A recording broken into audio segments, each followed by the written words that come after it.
நம்ம சேனலில் வீடியோ போட்டோடனே உங்களுக்கு மெசேஜ் வரணும் அப்படின்னு நீங்கள் நினச்சிங்கன்னா ரைட் சைடில் இருக்கிற ரெட் கலர் சப்ஸ்கிரைப் பட்டனை ப்ரெஸ் பண்ணிக்கோங்க. அப்படியே பக்கத்தில் ஒரு பெல் சிம்பிள் வரும், அதே கிளிக் பண்ணிட்டீங்கன்னா உங்களுக்கு மெசேஜ் தவறாமல் வரும். சரி, வாங்க வீடியோக்குள்ளே போகலாம். என்னோடய பேர் தனம். எனக்கு திருமணமாகி 3 வருஷம் ஆகுது. இது வரைக்கும் எங்கள் வீட்டில் ஒரு புழு பூச்சி கூட விளையாடுறதுக்கு ஆள் இல்லை. எங்களுக்கு 3 வருஷமாக குழந்தை இல்லாததை நினச்சி நாங்கள் ஏங்காத நாளே இல்லை. இறுதியாக ஒரு டாக்டர்கிட்ட செக்கப்புக்கு போனோம்.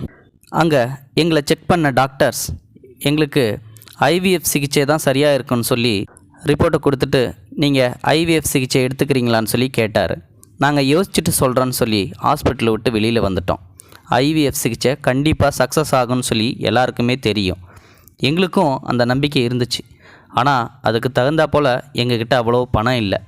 பணம் நிறையா செலவாகும், பல லட்சங்கள் ஆகும். அப்படின்றதால என் கணவரோ சொற்ப வருமானத்தில் குடும்பம் நடத்திட்டு இருக்கிறதால இதுக்கு தயங்கினார். அவர் ஒரு முடிவெடுத்தார். இறுதியாக நான் வெளிநாடு போகிறேன், போயிட்டு அங்கே நிறைய சம்பாதிச்சுட்டு வரேன், வந்ததுக்கப்புறம் கண்டிப்பாக நம்ம ஐவிஎஸ் சிகிச்சை எடுத்துக்கலாம், ஒரு குழந்தைய பெற்றுக்கலாம் அப்படின்னு சொன்னார். நானும் சொன்னேன், வேண்டாம், நம்ம இங்கேயே இருப்போம், அதெல்லாம் எதுக்கு, உங்களை விட்டுட்டு என்னால் பிரிஞ்சு இருக்க முடியாது, தயவு செஞ்சு என்னை விட்டு போகாதீங்கன்னு சொல்லி சொன்னேன். ஆனால் அதுக்கு இல்லைம்மா, நம்ம இப்போது ஒரு 2-3 வருஷம் பிரிஞ்சு இருக்கிறத பார்த்தோம் அப்படின்னா காலம் ஃபுல்லாக நம்ம குழந்தை இல்லையேன்னு சொல்லிட்டு வருத்தப்படுவோம். நான் சொல்கிறத நீ கேளு, ஒரு 2-3 வருஷம்தான், போயிட்டு எப்படியாவது சம்பாதிச்சுட்டு வந்துடுறேன், கண்டிப்பாக என்னை நம்பு அப்படின்னு சொல்லி சொன்னார். அவரோட வார்த்தை என்றைக்குமே பொய்யானதில்லை, சொன்னால் சொன்ன மாதிரி இருப்பார். அதனால் அவர் எடுக்கிற முடிவு எப்பயுமே சரியாக இருக்குன்னு சொல்லி வெளிநாடு போகிறதுக்கு ஒத்துக்கிட்டேன். ஒரு 2-3 மாதம் கழித்து என் வீட்டுக்காரர் வெளிநாடு போயிட்டார். அதுக்கப்புறம் நான் தனியாக தான் வீட்டில் இருந்தேன். திடீர்னு ஒரு நாள் எங்கள் அக்கா எனக்கு ஃபோன் பண்ணுச்சு. எப்படி இருக்குதானோ அப்படின்னு சொல்லி என்னை விசாரிச்சிச்சு. நானும் எங்கள் அக்காவை எப்பயும் போல் விசாரித்தேன். அப்போ தான் எங்கள் அக்கா சொன்னிச்சு, பாலுவுக்கு நான் இருக்கிற இடத்துக்கு பக்கத்தில் தான் ஒரு காலேஜில் சீட்டு கிடச்சிருக்குதாம்மா, அவனால் தூரமாக போயிட்டு வர முடியலன்னு சொல்லிட்டு இங்கே என்னோடய வீட்டில் தங்குறதுக்காக என் அக்கா கேட்டா. நானும் என் வீட்டுக்காரர்கிட்ட கேட்டுட்டு சொல்கிறேன்னு சொல்லி ஃபோனை வச்சுட்டேன். அதுக்கப்புறம் எங்கள் வீட்டுக்காரருக்கு ஃபோன் பண்ணி கேட்டேன், ஏங்க, எங்கள் அக்கா பையன் பாலு நம்ம வீட்டில் வந்து தங்குறேன்னு சொல்கிறான், படிக்கிறேன்னு சொல்லி சொல்கிறான், காலேஜு இருக்கட்டுங்களா அப்படின்னு சொல்லி கேட்டேன். எங்கள் வீட்டுக்காரரு தாராளமாக தங்கட்டும், பாலு நம்ம எடுத்து வளர்த்த பிள்ளை, சின்ன வயசில் சித்தின்னு உன் காலை சுற்றி ஓடிடுவான், எனக்கு தெரியாது அவனை பற்றி, அவன் தாராளமாக நம்ம வீட்டில் வந்து தங்கிக்கிட்டோம், அவன் கூட இருந்தானா உனக்கும் கொஞ்சம் பாதுகாப்பாக இருக்கும், சரி நான் வச்சிட்டோமா அப்படின்னு சொல்லி என் வீட்டுக்காரர் ஃபோனை வச்சுட்டார். அப்போ தான் எனக்கு சந்தோஷமாக இருந்துச்சு. அதுக்கப்புறம் எங்கள் அக்காவுக்கு ஃபோன் போட்டேன், பாலுவை வீட்டுக்கு வர சொன்னேன். அவனும் வந்தான். வந்துட்டு காலேஜ்லேயும் போய் ஜாயின் பண்ணிவிட்டு அவனும் காலேஜ் போயிட்டு வருவான். கூட மாட எனக்கு அப்பப்போ ஹெல்ப் பண்ணுவான், துணி துவைக்கிறது, பாத்திரம் கழுவுறது, சில நேரங்களில் சமையலில் கூட காய்கறி நறுக்கி கொடுப்பான். இப்படி என்னோடய ஒத்தாசைக்கு அவனுமே கூட ஹெல்ப் பண்ணிகிட்டு இருப்பான். இரவு எல்லா வேலையும் முடித்ததுக்கப்புறம் எனக்கு உடம்பு அசதியாக இருக்கும். தூங்க போகிற நேரத்தில் அவன் தான் எனக்கே பால் சூடு பண்ணி கொண்டு வந்து கொடுப்பான். அப்போ நான் அதை சாப்பிட்டுட்டு அவங்கவுங்க ரூமுக்கு போய் படுத்துருவோம். இப்படியே எங்கள் வாழ்க்கை போய்கிட்டே இருந்துச்சு. ஒரு 6 மாதம் கழித்து எனக்கு திடீர்னு ஒரு நாள் வயிற்றில் வலிக்க ஆரம்பிச்சுது. என்னடா வலிக்குதே அப்படின்னு சொல்லிட்டு பக்கத்தில் பார்த்தா யாருமே இல்லை. பாலுவும் காலேஜுக்கு போயிருந்தான். சரி என்ன பண்ணுறது, நம்மளே எப்படியாவது போயிடலான்னு சொல்லி முயற்சி பண்ணி ஒரு ஆட்டோவை பிடிச்சி நேராக ஹாஸ்பிட்டலுக்கு போனேன். அங்கே டாக்டர்ஸ் என்னை செக் பண்ணாங்க. எனக்கும் பயமாக இருந்துச்சு, என்ன சொல்ல போகிறாங்களோ எது சொல்ல போகிறாங்களோன்னு சொல்லிட்டு. ஆனால் அவரோ சிரிச்சுக்கிட்டே வந்தார். டாக்டர், என்ன டாக்டர் என்னாச்சு எனக்கு அப்படின்னு சொல்லி கேட்டேன். பயப்படாதீங்க, சந்தோஷமான விஷயந்தான், நீங்கள் கர்ப்பமாக இருக்கீங்க அப்படின்னு சொல்லி சொன்னார். எனக்கு தூக்கி வாரி போட்டுருச்சு.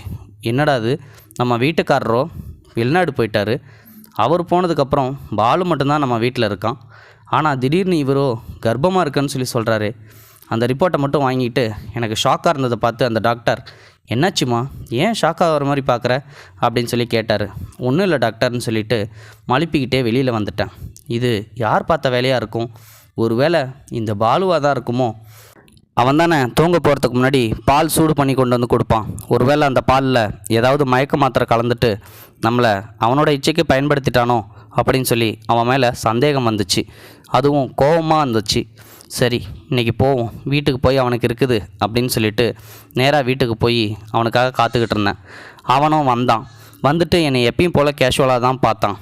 ஆனால் எனக்கு அவன் மேலே கோவமாக வந்துச்சு. சரி, இதை வெளியில் காட்டக்கூடாது, இவன் தப்பு செஞ்சானான்றதை கண்டுபிடிக்கணும் அப்படின்றதுக்காகவே நானும் வெயிட் பண்ணிக்கிட்டு இருந்தேன். வேலையெல்லாம் முடிச்சுட்டு படுக்க போகிற நேரம் வந்துச்சு. வழக்கம் போல் அவனும் பாலை சூடு பண்ணி கொண்டு வந்து கொடுத்தான். சரி நீ போ, நான் குடிச்சிட்றேன் அப்படின்னு சொல்லிட்டு அவனுக்கு தெரியாமலே அந்த பாலை குடிக்காமலேயே கீழே ஊற்றிட்டேன். நான் எப்படியும் படுத்து தூங்கும்போது அவன் நம்மக்கிட்ட வருவான் அப்படின்னு சொல்லி 3 மணி வரையும் முழித்து பார்த்தேன். அவன் அப்பயும் வரவே இல்லை. விடிஞ்சுது. அவன் வழக்கம் போல் என்ன சித்தி அப்படின்னு சொல்லிட்டு என்கிட்ட கேஷுவலாக தான் பேசினான். ஆனால் எனக்கு அது ஆச்சரியமாக இருந்துச்சு. ஒருவேளை இவன் நம்மளை கண்டுபிடிச்சிட்டானோ அப்படின்னு சொல்லிட்டு தான் அன்றைக்கி நான் அவனை விட்டுட்டேன். இருந்தாலும் அடுத்த டைம் என்கிட்ட மாட்டாமலா போயிடுவான். சரி, இந்த அசிங்கத்தை வெளியில் சொன்னால் எப்படியும் நம்ம வீட்டுக்காரர் நம்மளை கொன்னே போட்டுருவார். அப்படியே அவர் மன்னிச்சு ஏற்றுக்கிட்டாலும் அந்த வாழ்க்கை நரக வாழ்க்கையாக தான் இருக்கும். இந்த சிசுவை அழிச்சிடலாம் அப்படின்னு சொல்லி முடிவு பண்ணி யாரை கூப்பிட்டு போகிறதுன்னு சொல்லி பக்கத்து வீட்டு தோழியை கூப்பிட்டேன். என் கூட கொஞ்சம் ஹாஸ்பிட்டல் வரைக்கும் வரியா அப்படின்னு சொல்லி கேட்டேன். அதுக்கு அவங்களும் வரேன், என்ன பிரச்சனை அப்படின்னு சொல்லி கேட்டா. ஒன்றும் இல்லை, சும்மா ஜென்ரலாக தான், உடம்பு சரியில்லை, போய் காட்டிட்டு வரணும், ஜுரம் அவ்வளோதான் அப்படின்னு சொன்னேன். எப்போ போகணும் அப்படின்னு சொல்லி கேட்டா. நாளைக்கு போகலாம் அப்படின்னு சொல்லி வச்சுருந்தேன். அவகிட்ட சொல்லிவிட்டு வீட்டுக்கு வந்தேன். வந்ததுக்கப்புறம் கதவை திறந்துட்டு தலைவாரிக்கிட்டு இருந்தேன். அப்போது திடீர்னு என்னை யாரோ பின்பக்கமாக ஓடி வந்து கட்டி பிடிக்கிற மாதிரி இருந்துச்சு. இவனோட வேலையாக தான் இருக்கும் அப்படின்னு சொல்லிட்டு ஓங்கி பலார்னு அறையலான்னு திரும்பி பார்த்தேன். ஆனால் வந்ததோ என் கணவர். திடீர்னு வந்திருக்காரு. என்னங்க திடீர்னு வந்திருக்கீங்க அப்படின்னு சொல்லிட்டு அவரை கட்டி பிடிச்சி ஓன்னு அழ ஆரம்பிச்சிட்டேன். ஏன்னா அந்தளவுக்கு எனக்கு இந்த பாலுவால் ஒரு நரக வேதனை மாதிரி இந்த 2-3 நாட்களும் தோணுச்சு.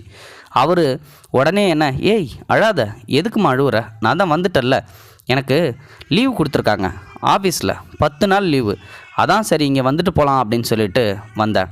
நீ ஒன்றும் கவலைப்படாத, ஓரளவு பணம் சம்பாதிச்சிட்டேன், நம்ம IVF சிகிச்சை மூலமாக கண்டிப்பாக நமக்கு குழந்தை பிறக்கும் அப்படின்னு சொல்லி எனக்கு சமாதானப்படுத்துகிறதா அவர் சொன்னார்.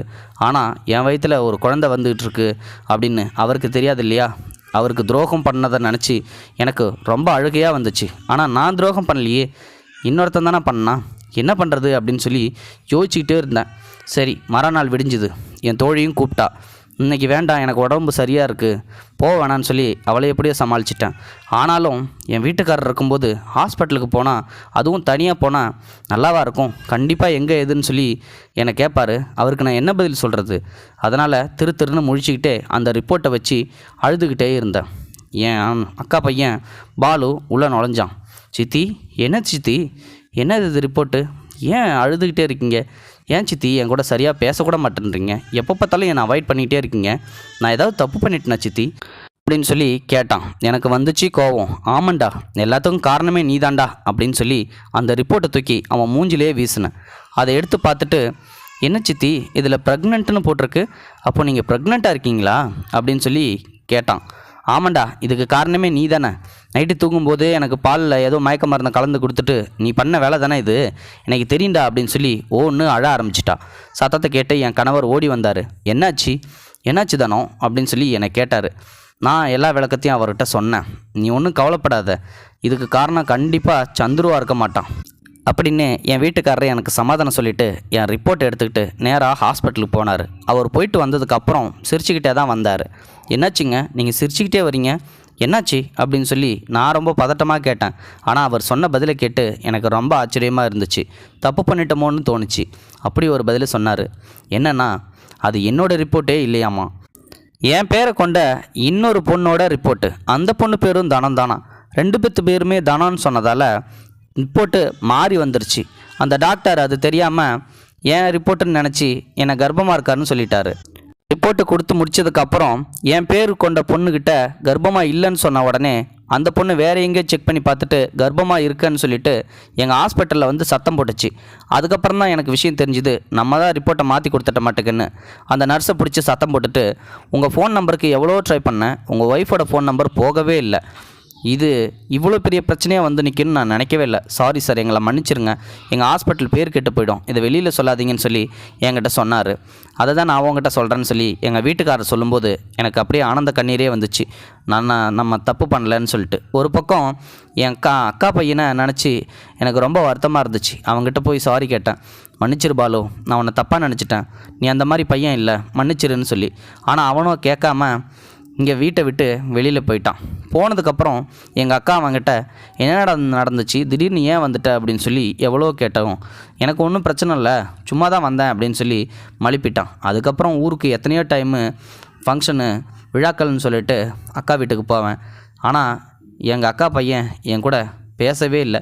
நானும் என்னை மன்னிச்சிட்றான்னு சொல்லிட்டு அவன்கிட்ட கேட்கும்போதெல்லாம் வேண்டாம் விட்டுரு, நான் அந்த தப்பு பண்ணியிருப்பேனான்னு சொல்லிட்டு நீ ஒரு தடவை கூட யோசிக்கவே இல்லைல்ல, திடீர்னு என்னை பார்த்து அந்த ஒரு வார்த்தை கேட்டல, அது இன்னமும் என் மனசில் உறுத்திக்கிட்டு தான் இருக்குன்னு சொல்லிட்டு கடைசி வரைக்கும் என் கூட பேசவே இல்லை. இது போன்ற செய்திகளை உடனுக்குடன் நீங்கள் தெரிந்து கொள்ள மறக்காமல் எங்களுடைய சேனலை சப்ஸ்கிரைப் செய்யவும், கூடவே பக்கத்தில் வரும் பெல் ஐக்கானையும் கிளிக் செய்யவும்.